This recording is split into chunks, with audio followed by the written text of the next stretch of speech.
नमस्कार दोस्तों, आपका स्वागत है आपके अपने चैनल स्टडी वाइन्स ऑफिशियल पर। तो आज की इस वीडियो में हम ऑफ-बाउ का सिद्धांत और क्वांटम नंबर के बारे में पढ़ेंगे कि आखिर क्वांटम नंबर कैसे निकालते हैं। थोड़ा डिफ़िकल्ट टॉपिक है, पर आजकल क्वांटम नंबर से एग्ज़ाम में प्रश्न बनते हैं।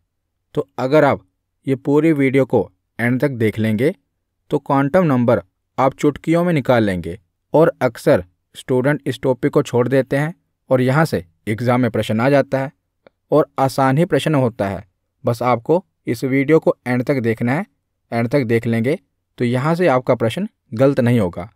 तो पहले हम पूरे टॉपिक को समझेंगे और लास्ट में प्रीवियस ईयर क्वेश्चन भी कवर करेंगे। तो चलिए बिना देरी किए हुए वीडियो को शुरू करते हैं। तो चलिए वीडियो की शुरुआत करते हैं। तो ऑफ-बाउ सिद्धांत के बारे में सबसे पहले हम पढ़ते हैं कि आखिर ऑफ-बाउ सिद्धांत क्या कहता है।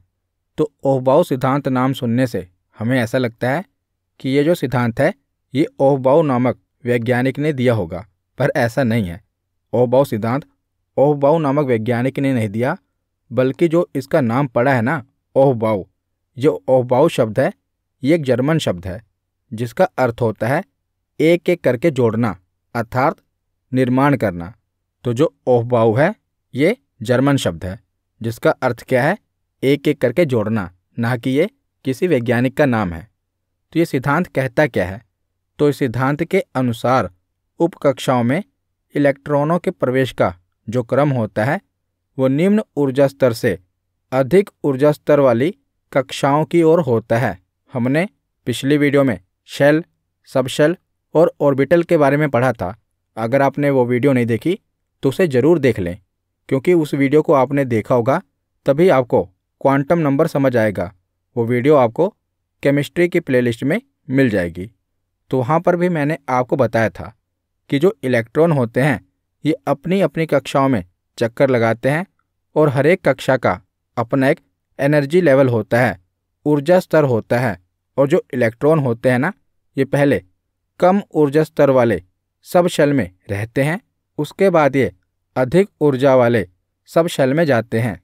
तो इसमें यही बताया गया है कि जो इलेक्ट्रॉन है ना, पहले कम ऊर्जा स्तर वाले उपकोषों अथवा कक्षकों में भरे जाते हैं, उसके पश्चात ये अधिक ऊर्जा स्तर वाले उपकोषों अथवा कक्षकों में भरे जाते हैं। तो यही भरना क्या कहलाता है? इलेक्ट्रॉनिक विन्यास यानी कि इलेक्ट्रॉनिक कॉन्फ़िगरेशन कहलाता है। तो जो ये इलेक्ट्रॉन है ना, ये कैसे सब शेल में और ऑर्बिटल में भरे जाते हैं? तो पहले ये कम ऊर्जा स्तर वाले सब शेल में जाते हैं, उसके बाद ये अधिक ऊर्जा वाले सब शेल में जाते हैं। तो यही ऑफ-बाउ ने बताया था। तो इन्होंने ये भी बताया कि कौन सा सब शेल कम ऊर्जा वाला है, कौन सा अधिक ऊर्जा वाला है। तो यही जो इन्होंने क्रम बताया है यही है ऑफ-बाउ का नियम। तो सबसे पहले जो इलेक्ट्रॉन होता है ना, ये एस सब शेल की पहली कक्षा में प्रवेश करता है। तो जो आप ये देख रहे हैं 1s, 1 का मतलब क्या है? ऑर्बिट यानी कि शेल। जैसे कि हमने पिछली वीडियो में शेल, सब शेल के बारे में पढ़ा ही है। तो अगर आपने पिछली वीडियो नहीं देखी तो एक बार मैं दोबारा आपको शेल, सब शेल और ऑर्बिटल के बारे में जल्दी से बता देता हूँ, ताकि आप इस वीडियो में रिलेट कर पाएँ, क्योंकि हो सकता है आप में से कईयों ने पिछली वीडियो ना देखी हो। तो पहले मैं थोड़ा आपको शेल, सब शेल और ऑर्बिटल के बारे में बता देता हूँ। तो जो एटम होता है ना, एटम के सेंटर में न्यूक्लियस होता है, नाभिक होता है, और नाभिक के चारों ओर जो चक्कर लगा रहे हैं उन्हें इलेक्ट्रॉन कहते हैं। तो जो इलेक्ट्रॉन है जो नाभिक के चारों ओर चक्कर लगा रहे हैं, तो जिस पाथ पर यानी कि जिस मार्ग पर वो चक्कर लगा रहे हैं उसी को शेल या कक्षा कहा जाता है। इसी को हम ऑर्बिट भी कह देते हैं। तो इन्हीं ऑर्बिट के ऊपर इलेक्ट्रॉन चक्कर लगा रहे होते हैं। तो किस ऑर्बिट में कितने अधिकतम इलेक्ट्रॉन पाए जाते हैं? तो इसका फॉर्मूला मैंने आपको बताया था 2n²। तो जैसे जो कक्षाएं हैं ना, इनका अलग अलग नाम दिया गया है। पहली जो कक्षा है जो नाभिक के सबसे नज़दीक है उसे k कहा गया, उसे अगली कक्षा को l कहा जाता है, उससे अगली m और n, और इसी प्रकार ये चलती है। और इन्हीं कक्षाओं को अगर हम नंबर में देखें तो k कक्षा को ही पहली कक्षा कह दिया जाता है, यानी कि इसको हम नंबर में फर्स्ट नंबर दर्शाएंगे। दूसरी कक्षा जो है एल कक्षा, इसको सेकंड कक्षा कह दिया जाता है, सेकंड ऑर्बिट कह दिया जाता है। इसी प्रकार ये नंबर आगे चलता है, यानी कि पहली कक्षा हो गई, एल दूसरी कक्षा हो गई, एम तीसरी, और इसी प्रकार ये क्रम आगे बढ़ता है। तो ये तो हो गया कक्षा का नाम। तो इस कक्षा में अधिकतम इलेक्ट्रॉन कितने होते हैं? तो 2n² इसका फॉर्मूला है। जो पहली कक्षा है के कक्षा है, इसमें अधिकतम 2 इलेक्ट्रॉन हो सकते हैं, एल में 8 हो सकते हैं, एम में 18, एन में 32। पिछली वीडियो आप देख लेना, वहाँ पर मैंने इसको निकालने का तरीका बताया है। अभी बस आप इतना जान लीजिए कि इन कक्षाओं में अधिकतम कितने इलेक्ट्रॉन पाए जा सकते हैं। उसके बाद जो सब शेल है जिसको उपकोष कहा जाता है, इसमें अधिकतम कितने इलेक्ट्रॉन होते हैं। तो जो नाभिक के चारों ओर इलेक्ट्रॉन चक्कर लगा रहे होते हैं ना, वैसे देखा जाए तो ये ऑर्बिटल के अंदर पाए जाते हैं। ऑर्बिटल से मिलकर ही सब शेल बनता है और सब शेल से मिलकर ही शेल बनता है। तो शेल के अंदर ही सब शेल आता है, सब शेल के अंदर ही ऑर्बिटल आता है। मैंने उदाहरण के साथ इसे समझाया था। तो जो सब शेल होता है, उपकक्षा होती है, या इसे उपकोष कह दिया जाता है, इसे हम एस, पी, डी और एफ से दर्शाते हैं। और इनमें अधिकतम कितने इलेक्ट्रॉन पाए जाते हैं, तो ये इम्पोर्टेंट है। क्वांटम नंबर निकालने के लिए हमें पता होना चाहिए। तो देखिए, एस में कितने इलेक्ट्रॉन पाए जाते हैं? अधिकतम 2। पी सब शेल में अधिकतम कितने इलेक्ट्रॉन पाए जाते हैं? तो 6। तो हमें बस 4 ऐड करना है। 2 में 4 जोड़े 6। अगले सब शेल में, जिसे हम डी से दर्शाते हैं, उसमें अधिकतम 10 इलेक्ट्रॉन पाए जाते हैं। जो एफ सब शेल है, इसमें अधिकतम 14 इलेक्ट्रॉन पाए जाते हैं। तो आपको ये याद रखना है। उसके बाद है ऑर्बिटल। तो ऑर्बिटल यानी कि कक्षक। तो ऑर्बिटल हम कैसे निकालते हैं? तो जो आप ये बॉक्स देख रहे हैं, इसी को ऑर्बिटल कहा जाता है। और एक ऑर्बिटल के अंदर अधिकतम 2 इलेक्ट्रॉन पाए जाते हैं। जो आप तीर के निशान देख रहे हैं ना, एक तीर का निशान सीधा होता है, ये 2 इलेक्ट्रॉन है, एक सीधा होगा और एक उल्टा होगा। हुंड के नियम के अनुसार ये मैंने आपको समझाया था। तो एस उपकक्षा में एक ऑर्बिटल पाया जाएगा। तो कैसे पता चलता है कि कौन सी उपकक्षा में कितने ऑर्बिटल होंगे? तो इसको मैंने आपको समझाया था कि जो भी उपकक्षा में इलेक्ट्रॉन पाए जाते हैं ना, इलेक्ट्रॉन का आधा ऑर्बिटल होता है। यानी कि एस उपकक्षा में 2 इलेक्ट्रॉन हैं, तो ऑर्बिटल की संख्या इसमें कितनी होगी? तो एक ही ऑर्बिटल पाया जाएगा। आप देख रहे हैं, एक ही बॉक्स है जिसे हम ऑर्बिटल कहते हैं, और एक ऑर्बिटल में इलेक्ट्रॉन कितने होंगे? तो इलेक्ट्रॉन अधिकतम 2 हो सकते हैं। जैसे दूसरी उपकक्षा है, इसमें 6 इलेक्ट्रॉन हैं, तो 6 का आधा कितना हुआ? 3। तो इसमें 3 बक्से होंगे, 3 ऑर्बिटल होंगे, और 3 ऑर्बिटल के अंदर 6 इलेक्ट्रॉन होंगे। इसी प्रकार अगली जो उपकक्षा है, इसमें 10 इलेक्ट्रॉन हैं, तो 10 का आधा 5 ऑर्बिटल होंगे, और 5 ऑर्बिटल में 10 इलेक्ट्रॉन होंगे। तो ये मैंने आपको पिछली वीडियो की थोड़ी सी समरी बता दी। अगर आपको डिटेल में पढ़ना है तो पिछली वीडियो देख लें, तो आपको ये अच्छे से समझ आ जाएगा। यहाँ पर इसका काम है, इसीलिए थोड़ा सा मैंने आपको बता दिया, आपकी रिवीजन हो गई होगी। तो ओहबाउ ने क्या बताया था कि जो इलेक्ट्रॉन हैं, ये कम ऊर्जा स्तर वाले सब शेल से उच्च ऊर्जा स्तर वाले सब शेल में भरे जाते हैं। मैंने आपको बताया कि जो सब शेल होते हैं, उन्हें एस, पी, डी और एफ से दर्शाते हैं, और जो शेल होते हैं, ऑर्बिट होते हैं, उन्हें हम के, एल, एम, एन से दर्शाते हैं, और नंबर में हम 1, 2, 3, 4 लिख देते हैं। तो इसी प्रकार आप देख रहे हैं 1s, 1 का मतलब क्या हुआ? पहला शेल, यानी कि पहली कक्षा, और s का मतलब क्या हुआ? s सब शेल। तो पहले जो इलेक्ट्रॉन होगा वो पहली कक्षा के s सब शेल में भरा जाएगा, क्योंकि इसका एनर्जी लेवल सबसे कम है। उसके बाद जो इलेक्ट्रॉन होगा वो सेकंड कक्षा के एस सब शेल में भरा जाएगा। उसके बाद ये सेकंड कक्षा के पी सब शेल में भरा जाएगा। तो इसी प्रकार आप देख रहे हैं कि ये सब शेल का ऊर्जा स्तर क्रम बताया गया है, और यहाँ से एग्जाम में प्रश्न बनता है। तो आपको जो ये सब शेल का क्रम है, ऐसे तो याद रहेगा नहीं, और ये इम्पोर्टेंट है। तो इसका एक डायग्राम बनता है। डायग्राम आपको बनाना आना चाहिए, और डायग्राम बनाना बहुत ही आसान है। तो इस डायग्राम को बनाना कैसे है? तो देखिए, मैंने यहाँ पर 6 शेल तक, यानी कि 6 ऑर्बिट तक ये डायग्राम बनाया है। आप इसको आगे भी बढ़ा सकते हैं। तो बनाना कैसे है कि नंबर 1 से शुरू करना है। मैंने 6 नंबर तक यानी कि 6 कक्षाओं तक ये डायग्राम बनाया है। आप इसको 7, 8 आगे भी बढ़ा सकते हैं। तो पहले लिखना क्या है कि 1 से लेकर 6 तक नंबर लिख लेने हैं। उसके बाद अगली लाइन में पहला नंबर नहीं लिखना, 2 से शुरू करना है। 2, 3, 4, 5, 6। उसके बाद तीसरी लाइन में 3 से शुरू करना है। 3, 4, 5, 6। चौथी लाइन में 4 से शुरू करना है। 4, 5, 6। यानी कि जो लाइन होगी उसी नंबर से शुरू करना है। पहली लाइन में हमने 1 से लेकर 6 तक लिखा, दूसरी लाइन में 2 से लेकर 6 तक लिखा, तीसरी लाइन में 3 से लेकर 6 तक, चौथी लाइन में 4 से लेकर 6 तक। तो ये ओहबाव का सिद्धांत है। ये आप डायग्राम किताब में देखेंगे, काफ़ी कन्फ्यूजिंग होता है। तो ये इम्पोर्टेंट डायग्राम है। इसी से आगे हम इलेक्ट्रॉनिक विन्यास और क्वांटम नंबर निकाल पाएंगे, इसीलिए इसे समझ लीजिए। तो हमने 6 तक नंबर तो लिख लिए। उसके बाद क्या लिखना है, हमें इसमें सब शेल भरने हैं।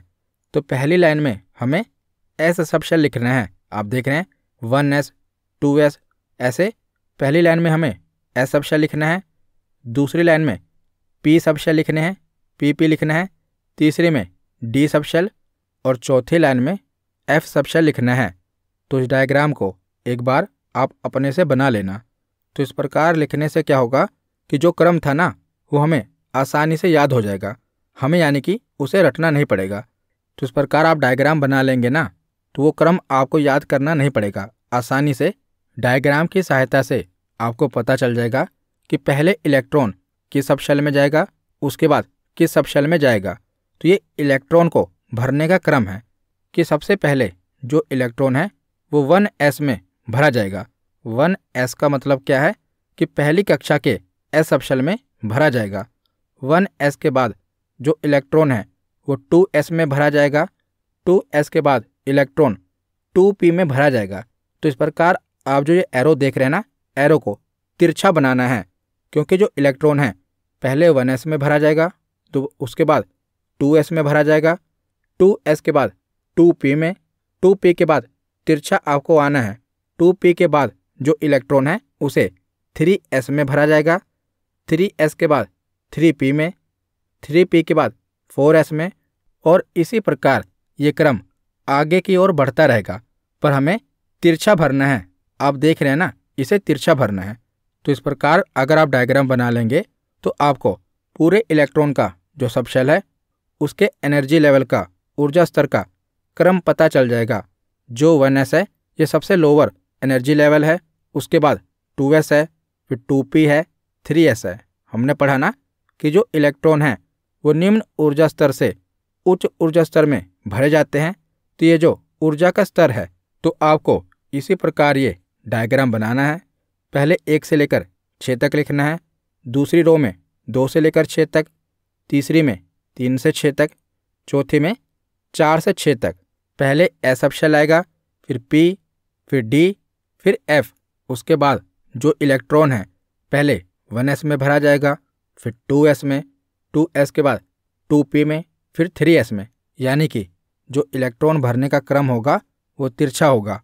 आप ये डायग्राम देख रहे हैं ना कि जो एरो है ये तिरछा है, तो इससे हमें इलेक्ट्रॉन के भरने का क्रम पता चल जाएगा। तो अब हम इलेक्ट्रॉनिक विन्यास यानी कि इलेक्ट्रॉनिक कॉन्फ़िगरेशन निकालते हैं। तो सबसे पहले हम सोडियम का इलेक्ट्रॉनिक विन्यास निकालते हैं। तो सोडियम का जो एटॉमिक नंबर होता है, परमाणु संख्या होती है, वो 11 होती है। तो इसमें प्रोटॉन और इलेक्ट्रॉन की संख्या 11 होती है। तो 11 इलेक्ट्रॉन हैं सोडियम में। तो इन 11 इलेक्ट्रॉन को अब हमें भरना है कि कौन से सब शेल में कितने इलेक्ट्रॉन आएंगे। तो सबसे पहले ये डायग्राम हमें जल्दी से बना लेना है। तो इसमें हमें 11 इलेक्ट्रॉन भरने हैं। तो शुरुआत हम कहाँ से करेंगे? तो शुरुआत हम 1s से करेंगे। मैंने आपको बताया ना कि पहले इलेक्ट्रॉन 1s में भरे जाएंगे, 1s के बाद 2s में। तो सबसे पहले हमें क्या करना है, 11 इलेक्ट्रॉन भरने हैं। तो ज़्यादा सब शेल की ज़रूरत नहीं होगी, तो जल्दी से हमें 4 या 5 सब शेल लिख लेने हैं। जैसे 1s, उसके बाद इलेक्ट्रॉन 2s में आएगा, फिर 2p में आएगा, उसके बाद 3s में आएगा। तो अभी तो हमें पता है कि 3s के बाद इलेक्ट्रॉन खत्म हो जाएंगे, पर आपको जब निकालना होगा तब आपको पता नहीं चलेगा, तो आप अगला सब शेल भी लिख लेना और जहाँ पर इलेक्ट्रॉन भर जाएंगे यानी खत्म हो जाएंगे उसके बाद का आप काट देना। तो 11 इलेक्ट्रॉन हैं, तो कौन से सब शेल में कितने इलेक्ट्रॉन आएंगे ये मैंने आपको शुरुआत में ही बताया था कि जैसे 4 सब शेल हैं S, P, D, F, तो S में अधिकतम 2 इलेक्ट्रॉन भरे जाते हैं, P सब शेल में अधिकतम 6 इलेक्ट्रॉन भरे जाते हैं, 4 ऐड करना है, D सब शेल में अधिकतम 10 इलेक्ट्रॉन भरे जाते हैं और F सब शेल में 14 इलेक्ट्रॉन भरे जा सकते हैं। तो यहाँ पर हमने 1s, 2s, 2p और 3s लिखा है ना, तो इसमें हमें 11 इलेक्ट्रॉन भरने हैं। तो शुरुआत हम 1s से करेंगे।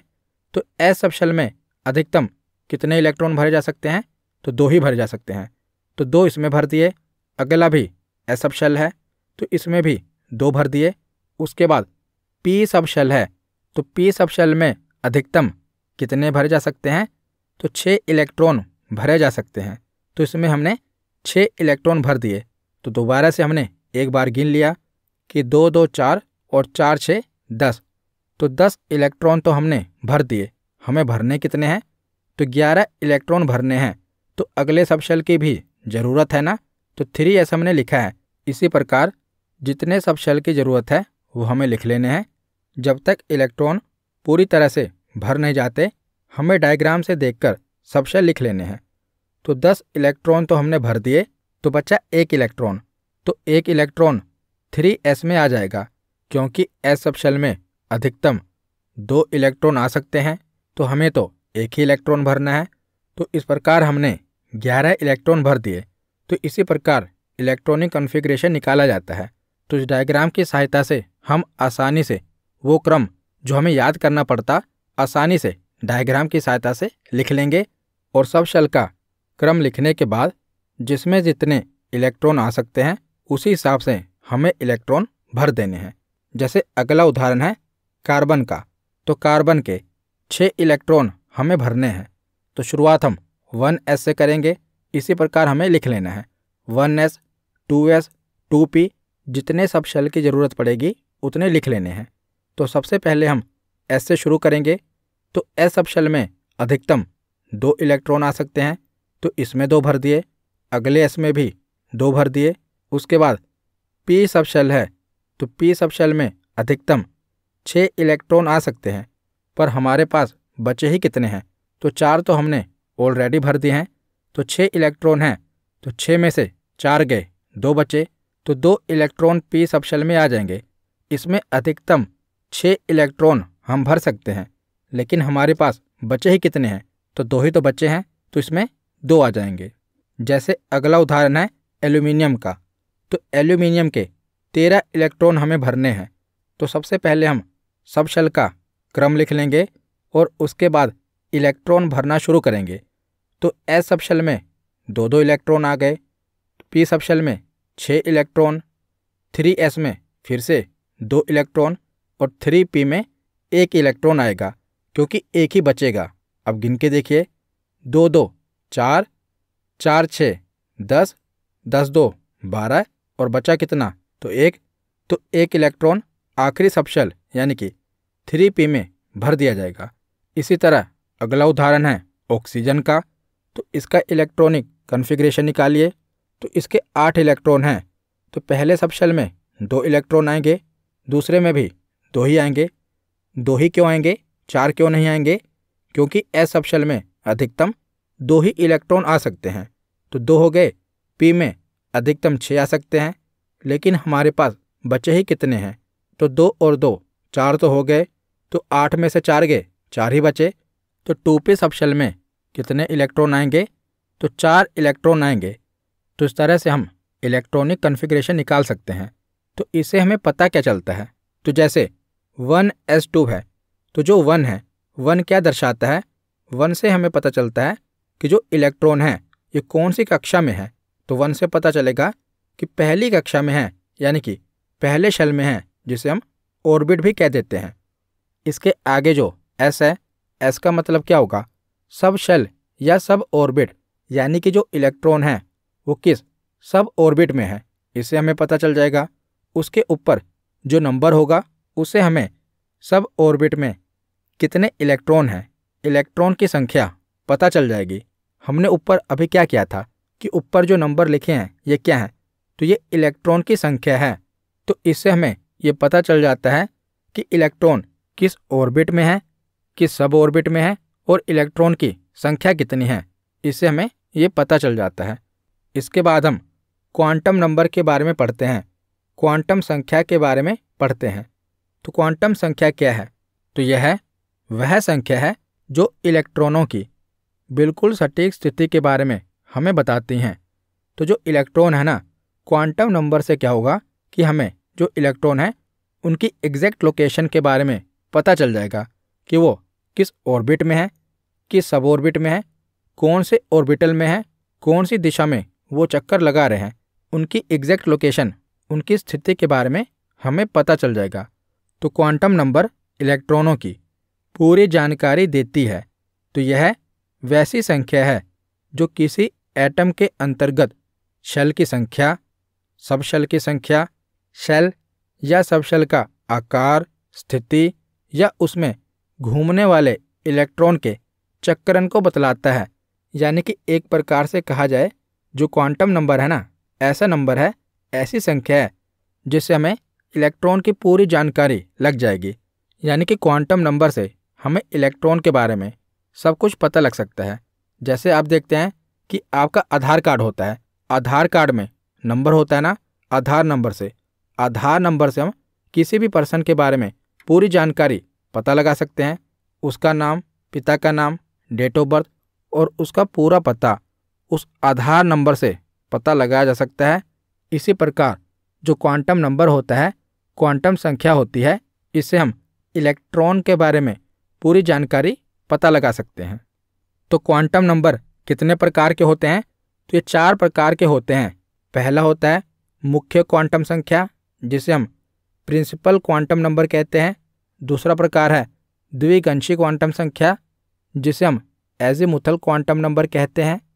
तीसरा प्रकार है चुंबकीय क्वांटम संख्या, मैग्नेटिक क्वांटम नंबर। और चौथा है चक्रण क्वांटम संख्या, जिसे हम स्पिन क्वांटम नंबर कहते हैं। तो एक एक करके पहले हम चारों के बारे में पढ़ लेते हैं और लास्ट में मैं आपको इन चारों नंबर को एक ही साथ कैसे निकालना है वो बताऊंगा। पहले हम एक एक क्वांटम नंबर के बारे में पढ़ लेते हैं कि ये क्वांटम नंबर कैसे पता किया जाता है। लास्ट में हम चारों को एक साथ देख लेंगे। तो पहले मुख्य क्वांटम संख्या का पता कैसे लगाया जाता है, जिसे हम प्रिंसिपल क्वांटम नंबर कहते हैं। तो पहले तो हम ये समझ लेते हैं कि प्रिंसिपल क्वांटम नंबर होता क्या है, कि प्रिंसिपल क्वांटम नंबर से हमें इलेक्ट्रॉन के बारे में क्या पता चलेगा। तो प्रिंसिपल क्वांटम नंबर इलेक्ट्रॉन की कक्षा को दर्शाता है। यानी कि इससे हमें ये पता चलेगा कि इलेक्ट्रॉन कौन सी कक्षा में है, कौन से शेल में है, अर्थात ये नाभिक से दूरी तथा ऊर्जा के स्तर को दर्शाता है। जब हमें ये पता चल जाएगा कि नाभिक किस कक्षा में है, तो उससे हमें जो इलेक्ट्रॉन है उसकी नाभिक से दूरी और ऊर्जा के स्तर के बारे में पता चल जाएगा। क्योंकि जो इलेक्ट्रॉन की कक्षा है, जो नाभिक की सबसे नज़दीक वाली कक्षा है, उसे हम K से दर्शाते हैं। उसके बाद L आता है, M आता है। तो इससे हमें क्या पता चलेगा, अगर कोई इलेक्ट्रॉन M कक्षा में है तो हमें पता चल जाएगा ना कि वो नाभिक से कितनी दूरी पर है। क्योंकि जो M कक्षा है वो तीसरी कक्षा है, तो इससे हमें पता चल जाएगा कि जो इलेक्ट्रॉन है वो तीसरी कक्षा में है। तो प्रिंसिपल क्वांटम नंबर को N से डिनोट करते हैं, यानी नंबर से डिनोट करते हैं। 1, 2, 3। जो पहली कक्षा है उसे 1 कहा जाएगा, दूसरी कक्षा को 2 और इसी प्रकार ये नंबर आगे की ओर चलेगा। और प्रिंसिपल क्वांटम नंबर का जो मान होता है, जो इसकी वैल्यू होती है, कभी शून्य नहीं होती, यानी कभी 0 नहीं होगी। ये हमेशा 1 से स्टार्ट होगी। पहला नंबर, दूसरा नंबर, कभी ये शून्य नहीं होता। ये एग्ज़ाम में पूछा गया है कि किस क्वांटम नंबर की वैल्यू 0 नहीं होती। तो प्रिंसिपल क्वांटम संख्या कभी भी शून्य नहीं हो सकता। मैंने अभी आपको पीछे समझाया था ना कि 1s2 में जो आप ये 1 देख रहे हैं, ये क्या है, तो इसी से हमें पता चलता है कि जो इलेक्ट्रॉन है वो कौन सी कक्षा में है, जिसे हम n से डिनोट करते हैं। तो यहाँ पर 1 लिखा है, इसका मतलब जो इलेक्ट्रॉन है वो पहली कक्षा में है। अगर यहाँ पर 2s2 लिखा होता तो इलेक्ट्रॉन कौन सी कक्षा में होता, तो सेकंड कक्षा में होता, और इसको हम n से डिनोट करते हैं। उसके बाद दूसरा क्वांटम नंबर है द्विगंशी क्वांटम संख्या, जिसे हम एजीमुथल क्वांटम नंबर कहते हैं। तो ये क्या है, तो यह इलेक्ट्रॉन के उपकक्षा को दर्शाता है, यानी कि इलेक्ट्रॉन के सब शेल को दर्शाता है। तो एजीमुथल क्वांटम नंबर को L से डिनोट करते हैं। जैसे हमने पढ़ा कि प्रिंसिपल क्वांटम नंबर को किससे डिनोट करते हैं, n से डिनोट करते हैं। इसी तरह एजीमुथल क्वांटम नंबर को L से डिनोट करते हैं। तो जो L की वैल्यू है ये कैसे निकलेगी, तो L का न्यूनतम मान 0 होता है और अधिकतम मान ये जिस कक्षा में होगा उस कक्षा में से 1 घटा देना है, यानी कि n-1 कर देना है। अगर इलेक्ट्रॉन पहली कक्षा में है तो नंबर कौन सा होगा, नंबर 1 होगा। तो यहाँ पर L की वैल्यू कितनी निकलेगी, तो न्यूनतम मान 0 होगा और अधिकतम मान n-1 होगा। तो यहाँ पर नंबर कितना है, तो नंबर 1 है। तो 1 में से 1 को घटाओगे 0 ही आएगा। तो यहाँ पर L की वैल्यू 0 आ जाएगी। अगर इलेक्ट्रॉन दूसरी कक्षा में है तो n 2 होगा। तो L की वैल्यू कितनी आएगी, तो न्यूनतम तो 0 होगी। तो दूसरी कक्षा में है तो n की वैल्यू 2 है, तो 2 में से 1 घटाओगे तो 1 आएगा। तो L का न्यूनतम मान 0 होगा और अधिकतम मान 1 होगा। और इसी तरह ये चलेगा। अगर इलेक्ट्रॉन चौथी कक्षा में है, यानी कि n की वैल्यू 4 होगी, तो L कैसे निकलेगा, तो L का मान न्यूनतम तो 0 होगा और अधिकतम मान कितना हो सकता है, तो n-1। तो n कितना है, तो 4 है। तो 4 में से 1 घटाओगे तो 3 आएगा। तो अधिकतम मान 3 हो सकता है। तो 0 से लेकर 3 तक, 0, 1, 2 और 3, हमने पढ़ा ना कि 0 न्यूनतम है और अधिकतम n-1, यानी कि 4 में से 1 घटाएंगे तो 3 आएगा। तो 0, 1, 2 और 3 ये L की वैल्यू निकलेगी। तो ये हम क्वांटम नंबर के बारे में पढ़ रहे हैं। तो जैसे हमने देखा कि जो शेल होते हैं, कि जो k ऑर्बिट होता है उसे हम पहली कक्षा कहते हैं, तो 1 नंबर लिखते हैं। जो L ऑर्बिट होता है उसे हम दूसरी कक्षा कहते हैं, तो उसे हम n=2 लिखते हैं। इसी प्रकार जो सब शेल हैं S, P, D और F, इन्हें हमें नंबर में लिखना पड़ेगा, क्योंकि हम क्वांटम नंबर देख रहे हैं ना, यहाँ पर हमें संख्या लिखनी है। तो क्या होगा, जो S सब शेल है इसकी वैल्यू 0 होगी, P सब शेल की वैल्यू 1 होगी, D सब शेल की वैल्यू 2 होगी और F सब शेल की वैल्यू 3 होगी। ये कैसे निकलता है मैंने आपको बता दिया। तो आपको सीधा ही याद रखना है कि 0 से शुरू करना है। K, L, M, N में क्या था, जो कक्षाएं थी, जो ऑर्बिट था, वहाँ 1 से शुरू करना था। यहाँ पर हमें 0 से शुरू करना है। तो S सब शेल का क्वांटम नंबर कितना होगा, 0 होगा। P सब शेल का क्वांटम नंबर कितना होगा, 1 होगा। D सब शेल का क्वांटम नंबर कितना होगा, 2 होगा। F सब शेल का क्वांटम नंबर कितना होगा, 3 होगा। तो इसे बस क्वांटम नंबर में बदला गया है, ताकि अगर नंबर लिखा जाएगा तो आपको पता चल जाएगा। अगर लिखा होगा L=3, तो आपको पता चल जाएगा कि L से किसे डिनोट करते हैं, सब शेल को डिनोट करते हैं।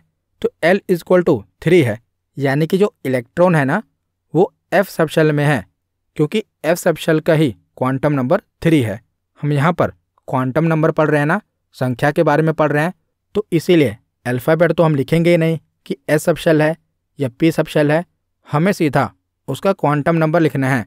तो जो 4 सब शेल हैं S, P, D, F, इनके क्वांटम नंबर कौन कौन से हैं, तो 0 से शुरू करना है। 0, 1, 2, 3 ये इनके क्वांटम नंबर हैं।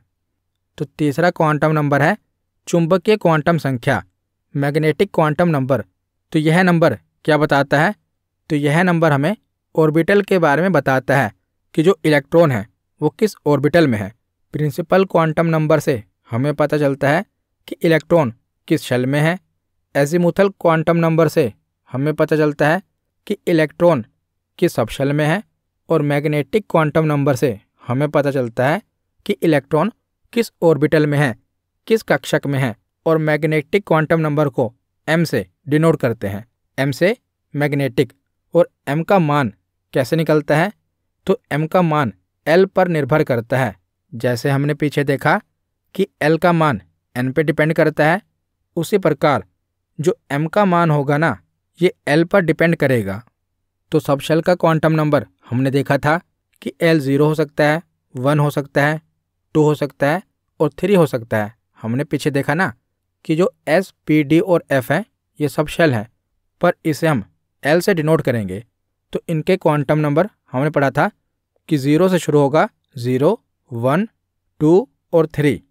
तो मैग्नेटिक क्वांटम नंबर को निकालने से पहले हमें जो इसकी n की वैल्यू है वो पता चल जाएगी, जो l की वैल्यू है ये भी पता चल जाएगी। इसके बाद हम m की वैल्यू निकालेंगे कि यानी कि इलेक्ट्रॉन कौन से ऑर्बिटल में है। तो इसे निकालने का आसान तरीका है, आपको कोई फॉर्मूला याद नहीं रखना, आपको बस ये याद रखना है कि कौन सी उपकक्षा है, यानी कि कौन सा सब ऑर्बिट है। अभी आप देख लीजिए, वीडियो के आखिर में चुटकियों में आप क्वांटम नंबर निकाल लेंगे। अभी तो मैं आपको डिटेल में बता रहा हूँ कि क्वांटम नंबर निकाला कैसे जाता है। तो मान लीजिए p सबशेल का हमें मैग्नेटिक क्वांटम नंबर निकालना है। तो p सबशेल का मैग्नेटिक क्वांटम नंबर कैसे निकालेंगे? तो इसमें हमें ऑर्बिटल के बारे में पता करना है कि कौन से कक्षक में इलेक्ट्रॉन है। तो मैंने आपको बताया था कि जो s सबशेल है इसमें कितने ऑर्बिटल होते हैं?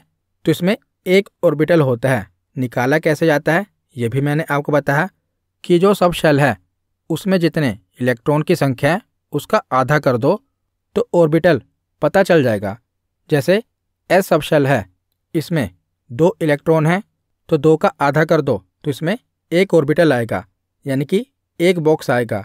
p सबशेल में 3 ऑर्बिटल आएंगे, d सबशेल में 5 ऑर्बिटल आएंगे और f सबशेल में 7 ऑर्बिटल आएंगे। तो हम p सबशेल के बारे में देख रहे हैं। तो p सबशेल में कितने ऑर्बिटल आएंगे? तो 3 ऑर्बिटल आएगा, क्योंकि p सबशेल में 6 इलेक्ट्रॉन होते हैं, तो 6 का आधा 3 होता है, तो इसमें 3 बॉक्स आएंगे। पर हमें क्वांटम नंबर पता करना है, वहाँ पर हम बॉक्स तो लिखेंगे नहीं, क्योंकि हमें नंबर लिखना है। तो इसे नंबर में कैसे बदला गया? तो अगर 3 बॉक्स होंगे तो सीधा तरीका है, बीच वाले बॉक्स के ऊपर 0 लिख दो, उसके पीछे माइनस में और आगे प्लस में। जैसे इसमें 3 बॉक्स हैं तो बीच वाले बॉक्स में 0 लिख दो, 0 से पहले क्या आएगा? -1 आएगा, और 0 के बाद क्या आएगा? +1 आएगा। तो इसी प्रकार अगर 5 बॉक्स हों, जैसे d उपकक्षा है, तो d सबशेल में कितने ऑर्बिटल आते हैं? तो 5 ऑर्बिटल आएंगे, तो 5 बक्से बनेंगे। तो इनको क्वांटम नंबर में कैसे बदलेंगे? तो बीच वाले बक्से के ऊपर 0 लिख दो, उसके पीछे -1, -2 और अगर आगे भी होता तो -3। इसी प्रकार ये चलता जाता। और प्लस में क्या होगा? 0 के आगे +1, +2, आगे बक्सा होता तो +3, यानी बीच वाले बक्से में 0 लिखेंगे, उसके पीछे वालों में माइनस और आगे वाले में प्लस। तो आपके दिमाग में आएगा कि जो बॉक्स हैं अगर इनका नंबर इवन हुआ तो इवन नंबर के ऑर्बिटल नहीं होंगे, इनकी संख्या हमेशा ओड में होगी।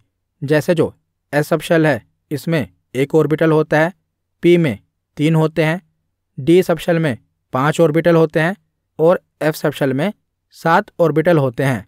तो इनकी संख्या हमेशा ओड में होती है। तो इसका फॉर्मूला भी है। फॉर्मूला क्या है कि जो m की वैल्यू होती है ना, वो -L2 + L होती है। तो पहले तो आपको जो सबशेल है उसमें कितने बक्से आएंगे, कितने ऑर्बिटल आएंगे वो देख लेने हैं। तो जो बक्से हैं वो तो क्वांटम नंबर नहीं है, तो उन्हें क्वांटम नंबर में बदला गया है। तो मैंने आपको बताया सीधा बीच में 0 लिखो, पीछे माइनस और आगे प्लस। इसका फॉर्मूला क्या है? अगर आप फॉर्मूले से देखें तो फॉर्मूला है -L2 + L। -L का मतलब क्या है? तो जैसे इसी उदाहरण से आप समझ लीजिए कि p उपकक्षा है, p सबशेल है, तो p सबशेल में l की वैल्यू कितनी होती है? तो p सबशेल में l की वैल्यू 1 होती है। तो यहाँ पर L एक आया, तो 3 डब्बे बने हैं। तो फॉर्मूले के हिसाब से क्या होगा, इन डब्बों की वैल्यू क्या होगी, -L2 + L। तो L की वैल्यू है 1, तो -12 + 1 इसकी वैल्यू हो जाएगी। और वही मैंने आपको बताया कि बीच में 0 लिख दो, यहाँ पर माइनस कर दो, आगे प्लस कर दो। फॉर्मूला याद करने की कोई ज़रूरत नहीं है। इसके बाद हम चौथा क्वांटम नंबर देखते हैं, जिसे स्पिन क्वांटम नंबर कहते हैं। तो इससे हमें क्या पता चलता है, तो इससे हमें चक्कर लगा रहे इलेक्ट्रॉन की दिशा के बारे में पता चलता है। क्योंकि जो इलेक्ट्रॉन हैं वो न्यूक्लियस के चारों ओर चक्कर लगा रहे हैं, तो किस डायरेक्शन में चक्कर लगा रहे हैं वो हमें स्पिन क्वांटम नंबर से पता चलता है। तो कैसे पता चलता है, तो पहले तो इसे S द्वारा दर्शाते हैं, S से डिनोट करते हैं। कौन सा क्वांटम नंबर है, स्पिन, तो स्पिन का S ले लिया, तो इसे S से डिनोट करते हैं। तो जो इलेक्ट्रॉन है ना, या तो ये क्लॉकवाइज घूमेंगे या तो ये एंटी क्लॉकवाइज घूमेंगे। तो ये जो तीर का निशान है, ये हमने पिछली वीडियो में हुंड का नियम पढ़ा था। तो वहाँ पर मैंने आपको बताया था ना कि जो ऑर्बिटल हैं, जो अभी हमने पीछे बॉक्स देखे, एक बॉक्स के अंदर, एक ऑर्बिटल के अंदर अधिकतम 2 इलेक्ट्रॉन आते हैं। तो जो इलेक्ट्रॉन होते हैं ना, इन्हें तीर के निशान से दर्शाया जाता है। अगर सीधा तीर का निशान है, यानी कि उसका जो मुंह है ऊपर की तरफ है, तो इलेक्ट्रॉन क्लॉकवाइज घूमेगा। और अगर ये तीर का निशान नीचे की ओर है तो ये उल्टा घूमेगा। तो ये तो हमने पहले भी पढ़ा था, पर इसको क्वांटम नंबर में कैसे बदला गया, तो अगर सीधा तीर का निशान है तो उसे +1/2 लिखते हैं, और अगर उल्टा तीर का निशान है, यानी कि इलेक्ट्रॉन एंटी क्लॉकवाइज घूम रहा है, तो उसे -1/2 लिखते हैं। तो अब तक जो हमने कथा पढ़ी, अब उसके प्रसाद पे आते हैं। और कथा सुनने के बाद प्रसाद लेकर जाना चाहिए, नहीं तो कथा सुनने का कोई फ़ायदा नहीं होगा।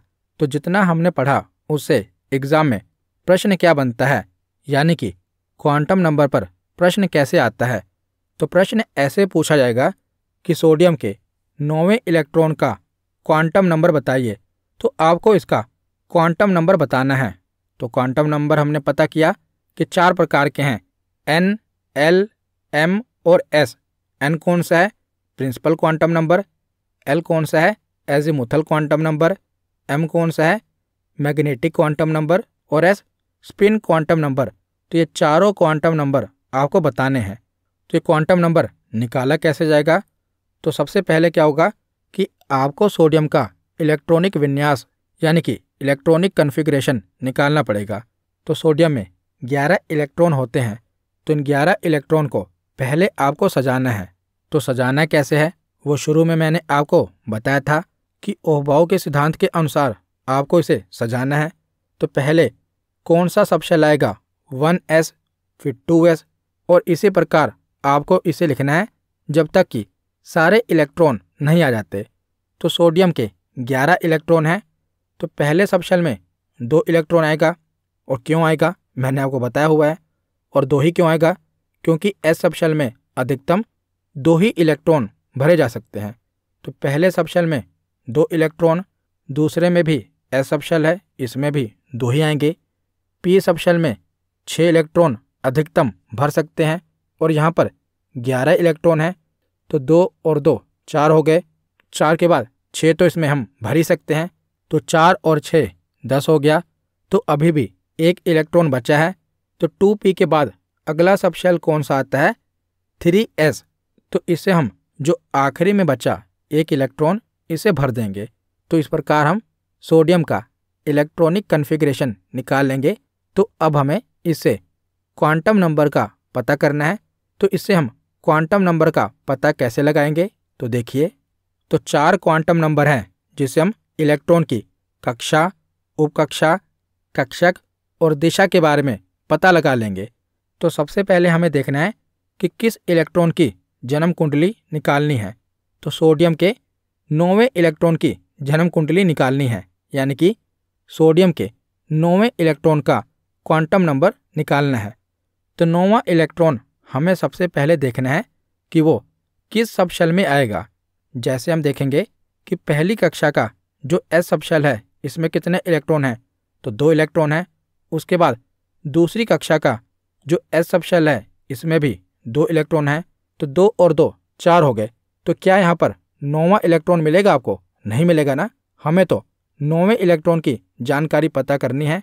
उसके बाद जो अगला सब शेल है 2p, यहाँ पर अधिकतम 6 इलेक्ट्रॉन हैं। तो कौन कौन से इलेक्ट्रॉन इसमें आएंगे? तो 4 के बाद 5 से लेकर 10 तक जो इलेक्ट्रॉन है वो हमें इस सब शेल में मिलेंगे। तो हमें तो इस सब शेल से मतलब है, क्योंकि हमें 9वें इलेक्ट्रॉन के बारे में पता करना है। तो 9वां इलेक्ट्रॉन तो इसी सब शेल में आएगा ना। कैसे आएगा? क्योंकि पहली कक्षा और दूसरी कक्षा में जो एस सब शेल है उसमें 2 और 2 यानी कि 4 इलेक्ट्रॉन वहाँ तक आ गए। उसके बाद जो 5 से लेकर 10 इलेक्ट्रॉन हैं उन्हें 2p यानी कि p सब शेल में रखा गया है। तो हमें 9वें इलेक्ट्रॉन से मतलब है, तो सीधा ही इसे हाईलाइट कर दीजिए, यानी कि सिर्फ हमें इससे मतलब है। तो इसी सब शेल से हम चारों क्वांटम नंबर के बारे में पता लगाएंगे। तो चारों क्वांटम नंबर को हम n, l, m और s से डिनोट करते हैं।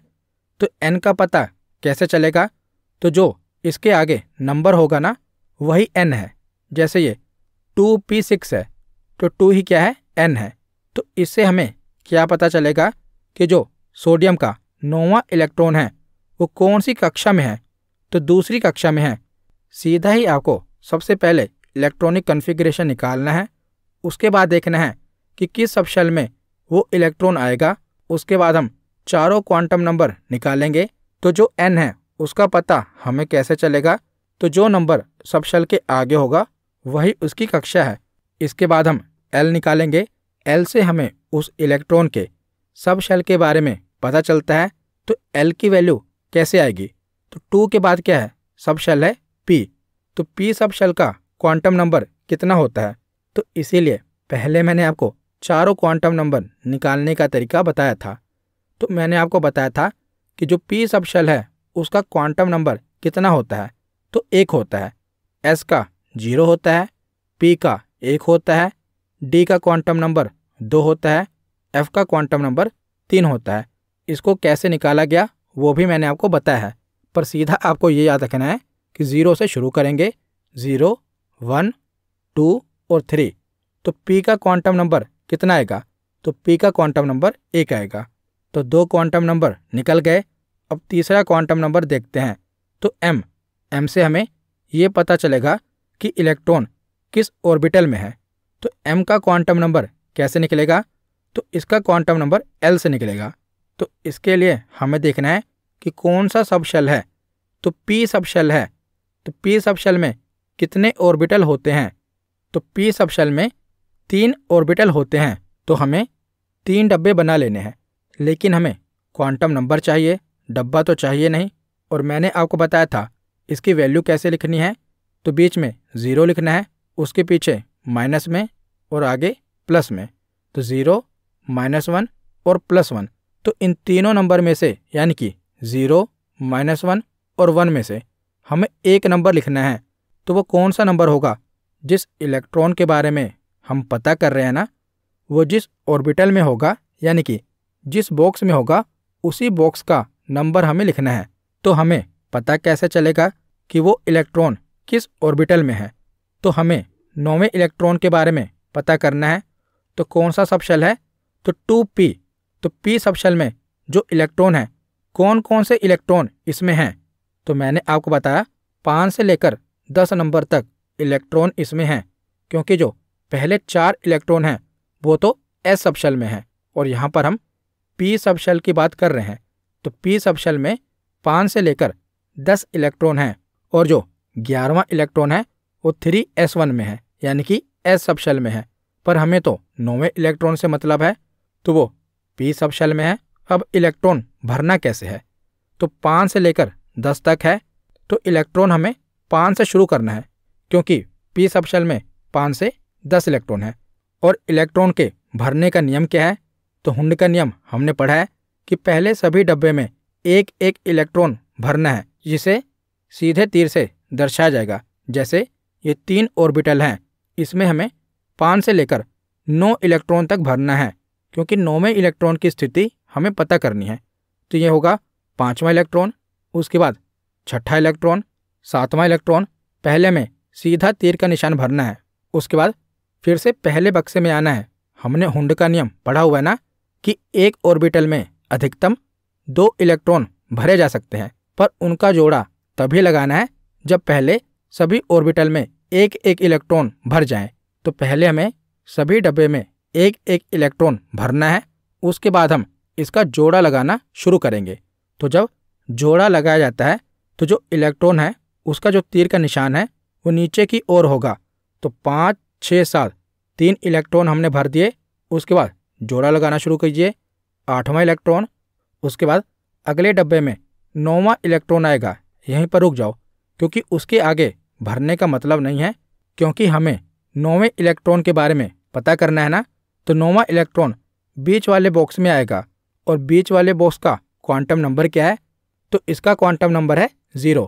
अगर इलेक्ट्रॉन अगले डब्बे में आता तो इसका क्वांटम नंबर कितना होता? तो इसका क्वांटम नंबर 1 होता। तो इसी प्रकार जिस डब्बे में वो इलेक्ट्रॉन आएगा उसके ऊपर जो नंबर होगा वो उसका क्वांटम नंबर होगा। तो हमने n निकाल लिया, l का क्वांटम नंबर निकाल लिया, m का क्वांटम नंबर निकाल लिया। अब हम s का क्वांटम नंबर निकालते हैं। s क्वांटम नंबर से हमें क्या पता चलेगा कि जो इलेक्ट्रॉन है वो किस दिशा में चक्कर लगा रहा है। तो इसको अलग से नहीं पता करना, तो ये तो बहुत ही आसान है। जो तीर का निशान होगा अगर ऊपर की ओर होगा तो +1/2 लिखना है, अगर नीचे की ओर होगा तो -1/2 लिखना है। तो हम 9वें इलेक्ट्रॉन के बारे में पता कर रहे हैं। तो जो 9वां इलेक्ट्रॉन है इसका तीर का निशान नीचे की ओर है, तो यहाँ पर हम -1/2 लिख देंगे। तो इस तरह हमें सोडियम के 9वें इलेक्ट्रॉन के चारों क्वांटम नंबर का पता चल गया। 210 -1/2 ये सोडियम के 9वें इलेक्ट्रॉन का क्वांटम नंबर है। तो अब मैंने क्वांटम नंबर निकालना आपको बता दिया, अब आप इसकी प्रैक्टिस कीजिए। तो जैसे सोडियम के 10वें इलेक्ट्रॉन का क्वांटम नंबर क्या होगा? तो पहले आपको इसका इलेक्ट्रॉनिक विन्यास निकाल लेना है। तो सोडियम का इलेक्ट्रॉनिक विन्यास हमने निकाला हुआ है। अब हमें इसके 10वें इलेक्ट्रॉन की स्थिति के बारे में पता करना है। तो 10वां इलेक्ट्रॉन किस में आएगा, किस सबशेल में आएगा? देखिए, तो पहले सबशेल में है 2, उसके बाद भी 2, तो 2 और 2 4 हो गए। उसके बाद तो 4 और 6 10। तो यहीं पर आप रुक जाओ क्योंकि जो 10वां इलेक्ट्रॉन है इसी सबशेल में आएगा। तो इसी सबशेल को हाईलाइट कर लो, यहीं से हमें चारों क्वांटम नंबर मिलेंगे। तो ये सबशेल है 2p6। तो सबसे पहले हम n निकालेंगे। तो n तो आसान है, जो इसके आगे नंबर है, कितना नंबर है? 2। तो यही इसकी कक्षा हो जाएगी। उसके बाद हम l निकालेंगे। तो l कैसे पता चलेगा इसका कौन सा सबशेल है? जैसे 2p है तो p का क्वांटम नंबर कितना होता है? तो p का क्वांटम नंबर 1 होता है। उसके बाद हम m निकालते हैं। तो m हम कैसे पता करते हैं? तो हमें ये देखना है कि इलेक्ट्रॉन किस ऑर्बिटल में आएगा। तो p सबशेल में 3 ऑर्बिटल होते हैं। तो 3 ऑर्बिटल यानी कि 3 डब्बे हमने बना लिए। अब इसमें हम इलेक्ट्रॉन भरेंगे। तो p सबशेल में 5 से लेकर 10 इलेक्ट्रॉन आएंगे। तो 5, 6, 7 3 इलेक्ट्रॉन हमने भर दिए। अब इसका जोड़ा लगाओ। तो 8, 9 और 10। तो 10वें इलेक्ट्रॉन के बारे में हमें पता करना है। तो जो 10वां इलेक्ट्रॉन है ये तीसरे डब्बे में आएगा। तो तीसरे डब्बे का जो क्वांटम नंबर है कितना होता है? तो 1। तो इसका क्वांटम नंबर कितना होगा? तो इसका क्वांटम नंबर होगा 1 और इसकी डायरेक्शन नीचे की ओर है। तो s की वैल्यू कितनी हो जाएगी? तो -1/2 s की वैल्यू हो जाएगी। तो इसी प्रकार आप आसानी से क्वांटम नंबर निकाल पाएंगे। तो यहाँ पर हमारा थ्योरी सेक्शन कंप्लीट होता है। अब हम प्रीवियस ईयर क्वेश्चन देखते हैं। तो पहला प्रश्न है कि ऑफबाउ सिद्धांत में कहा गया है कि पहला कथन है कि केवल 2 इलेक्ट्रॉन एक कक्षक पर अधिकृत कर सकते हैं। ये कथन तो सही है, पर यह हुंड का नियम है। हमें यहाँ पर ऑफबाउ सिद्धांत बताना है। तो ऑफबाउ सिद्धांत के अनुसार कौन सा कथन सही होगा? तो दूसरा कथन सही होगा कि इलेक्ट्रॉन सबसे कम उपलब्ध ऊर्जा स्तर में प्रवेश करते हैं। पहले वो सबसे कम ऊर्जा स्तर में प्रवेश करते हैं, उसके बाद वो उच्च ऊर्जा स्तर में जाते हैं। तो ऑप्शन बी इसका सही जवाब है। अगला प्रश्न है कि ओहबाउ नियम के अनुसार कक्षा की ऊर्जा का क्रम क्या है। तो यहाँ आप देख रहे हैं कि ऊर्जा का क्रम पूछा है, तो जल्दी से आपको वो डायग्राम बनाना है, क्योंकि जब मैथ या रीजनिंग का सवाल पूछा जाता है तो आप उसे सोल्व करते हैं ना, उसी प्रकार आपको जल्दी से वो डायग्राम बना लेना है, जिससे आपका ये प्रश्न सही हो जाएगा।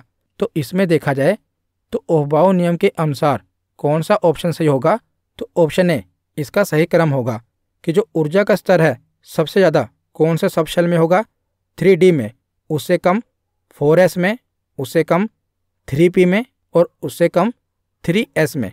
तो इसका सही जवाब कौन सा है, ऑप्शन ए। तो अगला प्रश्न है कि क्वांटम संख्याओं के इन सेटों में से प्रत्येक को एक कक्षीय निर्दिष्ट करना चाहिए और निम्नलिखित में से कौन सा संभव नहीं है।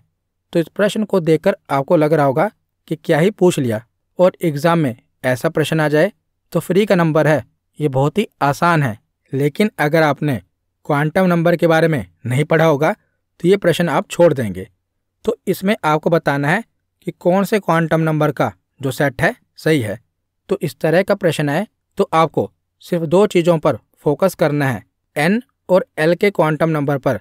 मैंने आपको बताया था कि जो l का क्वांटम नंबर होता है उसका न्यूनतम मान 0 होता है और अधिकतम मान n-1 होता है, यानी कि l का मान कभी भी n के मान के बराबर नहीं होगा, उससे हमेशा छोटा होगा, या तो 0 होगा या n-1 होगा, यानी कि हमेशा उससे एक कम होगा, उससे कभी ज़्यादा या बराबर नहीं हो सकता। तो यहाँ पर यही पूछा गया है कि निम्नलिखित में से कौन सा संभव नहीं है। तो आप देखेंगे जो पहला कथन है उसमें n की वैल्यू 2 है और l की वैल्यू 1 है, तो ये तो हो सकता है क्योंकि l की वैल्यू n से छोटी है। तो यहाँ पर आप देखेंगे कि जो ऑप्शन ए है उसमें n की वैल्यू 2 है और l की वैल्यू 1 है, तो ये तो सही है क्योंकि l की वैल्यू n से छोटी है। जो ऑप्शन बी है उसमें n की वैल्यू 3 है और l की वैल्यू 0 है, तो ये भी सही है। मैंने आपको बताया ना कि l की वैल्यू 0 हो सकती है और n-1 हो सकती है। ऑप्शन सी में क्या है, n की वैल्यू 4 है और l की वैल्यू 3 है, तो ये भी n से छोटी है, ये भी सही है। ऑप्शन डी क्या है, n की वैल्यू 2 है और l की वैल्यू भी 2 है, तो ये ऑप्शन सही नहीं है क्योंकि l की वैल्यू हमेशा n की वैल्यू से छोटी होगी। तो ऑप्शन डी इसका सही जवाब है। अगला प्रश्न है कि क्वांटम संख्या के निम्नलिखित युग्मित में से किसमें सबसे अधिक ऊर्जा है। तो इसमें आपको बताना है कि किस क्वांटम संख्या में सबसे अधिक ऊर्जा है। तो हमने पढ़ाई है कि जो इलेक्ट्रॉन हैं वो निम्न ऊर्जा स्तर से उच्च ऊर्जा स्तर की ओर बढ़ते हैं। तो आपको यही बताना है कि इनमें से कौन सी क्वांटम संख्या सबसे अधिक ऊर्जा दर्शाती है। तो इस प्रकार के क्वेश्चन को आपको कैसे सोल्व करना है, ये भी बहुत ही आसान है। तो मैंने आपको बताया ना कि 4 सब शेल होते हैं, S, P, D और F। तो जैसे जैसे जो इलेक्ट्रॉन है वो ऊपर के सब शेल में जाएगा तो जाहिर सी बात है उसका ऊर्जा स्तर बढ़ेगा। तो यहाँ पर हमें इन क्वांटम नंबर से सब शेल के बारे में पता करना है। तो जैसे ही हम सब शेल निकाल लेंगे हमें आसानी से पता चल जाएगा कि किस सब शेल का जो एनर्जी लेवल है वो ज़्यादा है। तो इसे निकालने का भी तरीका आसान है। तो जो n है, n से क्या होगा, n से तो हमें कक्षा के बारे में पता चलेगा कि जो इलेक्ट्रॉन है वो किस ऑर्बिट में है, और जो l है, l से हमें सब शेल के बारे में पता चलेगा। तो पहले में क्या है, l 0 है, 0 का मतलब क्या है, s सब शेल। उसके बाद l की वैल्यू 2 है, 2 यानी कि d सब शेल। तो 2 तरह के सब शेल हमें मिले, s और d। तो इसमें से ऊर्जा का स्तर किसका हाई होगा, d सब शेल का हाई होगा। इसी के साथ हमें यह भी देखना है कि वो किस ऑर्बिट में है, यानी कि कोई इलेक्ट्रॉन चौथी ऑर्बिट में है तो उसका एनर्जी लेवल तीसरी ऑर्बिट से ज़्यादा होता है। तो हमें नंबर पर भी ध्यान रखना है। तो ऑप्शन ए और ऑप्शन डी में आप देखेंगे कि दोनों में चौथी कक्षा है। ऑप्शन बी और सी तो कैंसिल हो जाएंगे क्योंकि इन दोनों की जो कक्षा है वो तीसरी है। तीसरी कक्षा से ज़्यादा चौथी कक्षा में एनर्जी लेवल होता है। तो ऑप्शन ए और डी में से एक ऑप्शन सही होगा। तो कौन सा ऑप्शन सही होगा, तो इसके साथ हमें सब शेल भी देखना है। तो ऑप्शन ए में एस सब शेल है और ऑप्शन डी में डी सब शेल है। तो डी सब शेल का energy level S subshell से ज़्यादा होगा। तो इसका सही जवाब क्या है? Option D. तो अगला प्रश्न है कि स्पिन क्वांटम संख्या के कितने मान संभव हैं? तो हमने पढ़ा ही है कि स्पिन क्वांटम संख्या के केवल 2 ही मान संभव हैं, -1/2 और +1/2। तो इसका सही जवाब क्या है? Option A. तो अगला प्रश्न है कि निम्नलिखित में से कौन 4D इलेक्ट्रॉन के लिए 4 क्वांटम संख्याओं के सही समूह को दर्शाता है? तो 4D का क्वांटम नंबर आपको बताना है। तो इसके आगे क्या है? 4, यानी कि n की वैल्यू क्या होगी? 4 होगी। तो चारों ही ऑप्शन में 4 दिया हुआ है n की वैल्यू। उसके बाद d सब शेल है, तो d सब शेल की वैल्यू कितनी होती है? तो हमने पढ़ा हुआ है d सब शेल का क्वांटम नंबर कितना होता है? तो इसका क्वांटम नंबर होता है 2। तो आप देखिए ऑप्शन में दूसरे नंबर पर 2 कहाँ पर दिया हुआ है? तो ऑप्शन बी और ऑप्शन डी में 2 दिया हुआ है। तो इसमें से एक ऑप्शन सही होगा। तो थोड़ी सी कॉमन सेंस आप लगाएंगे तो आपको पता होगा कि जो s की वैल्यू होती है वो या तो -1/2 होती है या तो +1/2 होती है। पर जो ऑप्शन बी है इसमें s की वैल्यू कितनी दी हुई है? 0। तो s की वैल्यू 0 नहीं होती। तो इसका सही जवाब क्या होगा? Option D. तो अगला प्रश्न है कि मुख्य क्वांटम संख्या निर्धारित करती है, यानी कि प्रिंसिपल क्वांटम नंबर से हमें क्या पता चलता है? तो इससे हमें नाभिक से इलेक्ट्रॉन की दूरी पता चलती है, क्योंकि मुख्य क्वांटम संख्या से हम ये पता लगा पाते हैं कि नाभिक किस कक्षा में है, किस ऑर्बिट में है। तो इससे हमें नाभिक से इलेक्ट्रॉन की दूरी पता चलती है। तो इसका सही जवाब है ऑप्शन ए। अगला प्रश्न है कि परमाणु में कोई भी 2 इलेक्ट्रॉनों में सभी 4 क्वांटम संख्याओं के लिए समान मान नहीं हो सकते। ये किसने कहा था? तो ये आप याद रख लीजिए, इंपॉर्टेंट क्वेश्चन है कि पाउली का अपवर्जन सिद्धांत। पाउली का अपवर्जन सिद्धांत क्या कहता है कि जो चारों क्वांटम नंबर है ना, इनकी वैल्यू कभी सेम नहीं हो सकती, यानी कि चारों क्वांटम नंबर अलग अलग होंगे, इनका मान सेम नहीं हो सकता। ये कौन सा सिद्धांत है? तो पाउली का अपवर्जन सिद्धांत। तो इसका सही जवाब क्या होगा? Option D. तो आज का आखिरी प्रश्न है कि कैल्शियम के 13वें इलेक्ट्रॉन की क्वांटम संख्या क्या होगी? तो ये क्वेश्चन आपको खुद से सोल्व करना है और इसका जवाब आपको कमेंट सेक्शन में देना है। तो आज की वीडियो यहीं पर ख़त्म होती है। कैसी लगी ये वीडियो कमेंट सेक्शन में ज़रूर बताना। धन्यवाद।